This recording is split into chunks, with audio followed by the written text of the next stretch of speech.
Hi friends, నేను మీ Anantapur lecturer. So 10th class సంబంధించి ఎగ్జామ్స్ అయితే మనకి మార్చిలో ఉన్నాయి కదా, వాటికి సంబంధించి మూల్యాంకనం అంటే పేపర్ కరెక్షన్ ఎప్పుడు చేస్తారు అనేది మనం ఈ వీడియోలో డిస్కస్ చేద్దాం. ఎవరైనా చూస్తుంటే ఖచ్చితంగా లైక్ చేయండి, మీ ఫ్రెండ్స్ ఉంటే వాళ్ళకి షేర్ చేయండి. సో 10th క్లాస్కి సంబంధించిన పేపర్ కరెక్షన్ అయితే త్వరగా కంప్లీట్ చేయాలని చెప్పేసి సెకండరీ బోర్డు అయితే నిర్ణయం తీసుకుంది.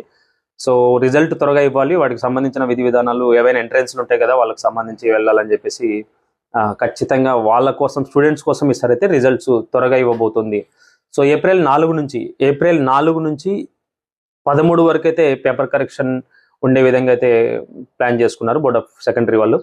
సో ఈ రిజల్ట్స్ త్వరగా ఇచ్చినట్టయితే వాళ్ళకి సంబంధించిన ఏవైతే ఎంట్రన్స్లు కానీ ఎగ్జామ్స్ కానీ ఏవైనా ఉంటాయో వాటికి సంబంధించి త్వరగా వెళ్ళి త్వరగా రిజల్ట్స్ వాటిలో జాయిన్ అవ్వాలని చెప్పేసి త్వరగా రిజల్ట్ ఇవ్వబోతున్నట్టు క్లియర్గా అర్థమవుతుంది.